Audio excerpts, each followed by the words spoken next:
Hey, Dr. C here with you. Let's talk about quitting caffeine and what to do instead. So, quick intro, caffeine is part of just beverages that most people consume. The majority of adults in the modern world consume some sort of caffeinated beverage on a daily basis. And for many people, there's no problems with that whatsoever. But there's a big range in how well people can clear caffeine. Part of that range is genetic, and part of that range manifests over time.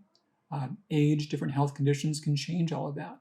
So it's worth thinking through if caffeine is serving you, how much works best, and if you want to change that, how you go about doing so.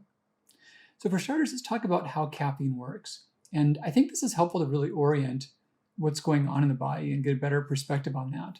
So we generate energy in our cells, and the main currency of energy is a thing called ATP. That's adenosine triphosphate. When we use up ATP, what's left is adenosine. So just think about like letter A. So letter A is like the spent fuel rod. That's like the empty cartridge, so to speak. Yeah, this is the leftovers when there's no more energy left. So when there's a lot of that floating around, we're tired. And adenosine is not able to make energy because it's no longer ATP, but also it's used as a signal so our bodies know when it's time to rest, when we can make adenosine back into ATP again. So adenosine makes us tired because we have no more energy left. Now, what happens is our cells, especially those in the brain, have special receptors that absorb adenosine. They take it up. And that triggers the switch that lets us know, okay, now it's time to rest, now it's time to sleep. Caffeine plugs up the receptors. So it doesn't make you not tired, it makes you not know you're tired.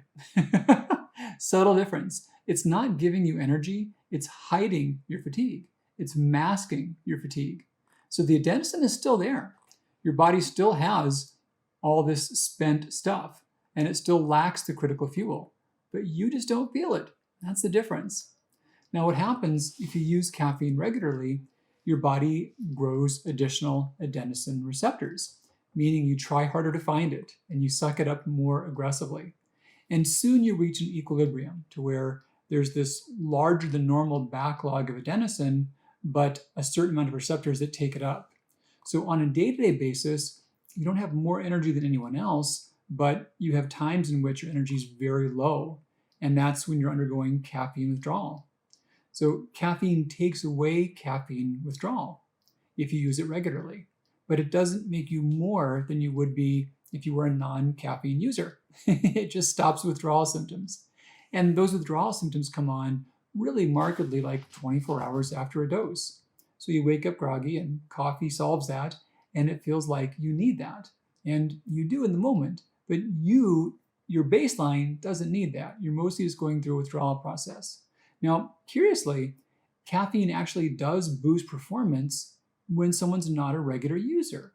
So if you use it erratically, it's been shown to benefit certain types of aerobic sports performance. It takes about an hour and a half to kick in, and it lasts for about an hour or hour and a half, and that's more effective for those that don't use that. And it seems like it's the same thing for mental tasks. For certain types of mental tasks, at least, it does not improve creativity, but things that require rote knowledge that you already know or quick recall, it can help when you don't use it regularly. When you do, you're not supercharging yourself. You're just taking away those withdrawal side effects. So what are some symptoms someone could have that can make them think that it's affecting them badly? Well, the big ones are related to just stimulation. So we think about like anxiety or tremors, racing heart, headaches, actually, not always thought of, insomnia. And then also caffeine causes the nerves in the body to fire differently, and that can affect irritable bowel syndrome. Caffeine itself, it is a weak acid, and it can irritate the intestinal lining, so it can also affect the upper intestinal tract, and it can be a factor with gastroesophageal reflux. Now, these are things that in massive doses, they pretty much always happen. For many people, small daily doses do nothing. But for some, they can. For some, they can cause solely, or they can aggravate these symptoms if they're already there. So how do you know if this is affecting you or not? Well, you quit it for a while and see if you feel better. There's no more accurate process than that. How long does that take? It may take 3 weeks. Some symptoms may take 3 weeks to really improve. Now, here's a weird thing that I learned from working with people directly. When the idea of stopping caffeine freaks someone out, that's when it's going to help. So yeah, if that idea completely scares you, take a minute and catch your breath. You're probably someone that will have a transformative experience during those 3 weeks in a good way. Now, on the other hand, there are those that have coffee most of the time, but they forget it now and then. It's no big deal. It's probably not relevant for them. But the people that have to have it every day and they just panic at missing it, that's when they're really addicted. And that's a real thing. And they often do much better without. And again, it feels like they're gonna lose their energy.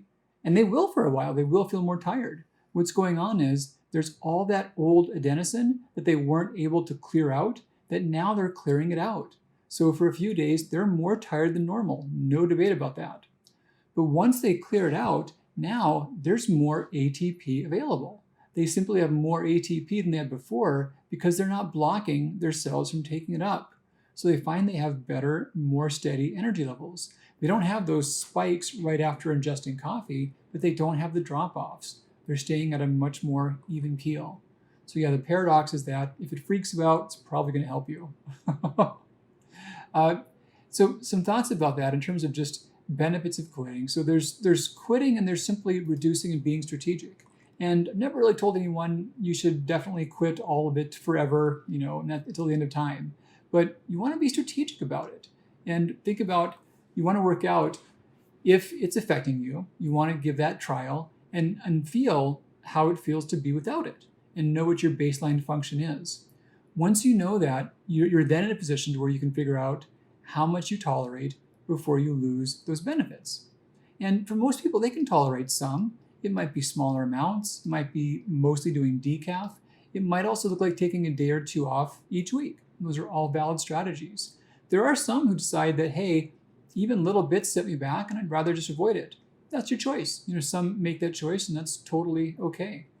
But the basic issue is that all the ways in which chronic stressors are negative, for those who are caffeine sensitive, it can worsen all of that. So caffeine heightens the fight or flight response. The body has this active, energetic fight or flight thing, and you've got parasympathetic where you repair it all. And it's really common that we've got too much of one and not enough of the other. And we can worsen all of that by overstimulating ourselves. So having a break, letting your body repair itself, can go a long ways towards benefiting health conditions. This can include depth of sleep, body weight, digestive health, mental focus, physical energy, mental energy. They can all do better when we have more of a chance to repair our nervous system. Some things to think about as alternatives.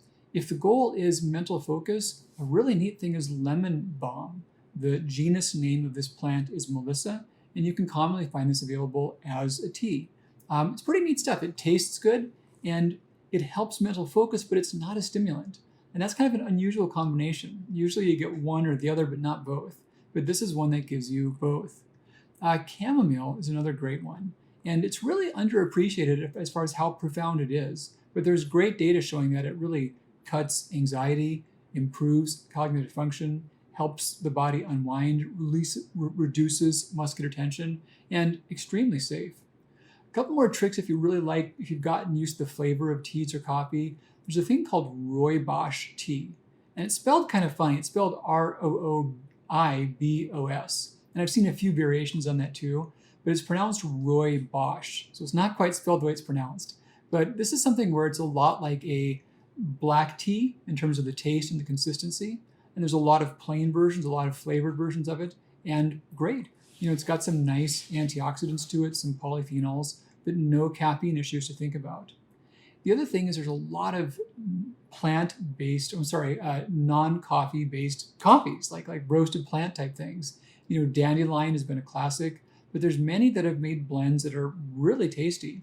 One company is called Teechino, Teechino, and just one particular brand that makes a lot of ones you can use in a coffee maker, like a drip coffee. Also, you can use that in tea bags. But if you love that flavor, that aromatic. I actually really do, but that's a great option that gives you a lot of that same savory experience. So closing thoughts, yeah, think through about being strategic with it, and drink your coffee wisely if you have it. The times of day are relevant. Very first thing in the morning, believe it or not, is not the best time of day. If you give an hour or two and allow your body to undergo the cortisol awakening response, that's a better time for it. But you don't want it any later than noon. You don't want that in the evening. And what we see is that it's something to where the quantities matter and the types make a big difference as well. So if you're working to improve your sleep, lower anxiety, benefit your energy levels, be strategic about your caffeine and be aware of it. And control it. Don't let it control you. Find out how much works best for you, if any, and stick with that.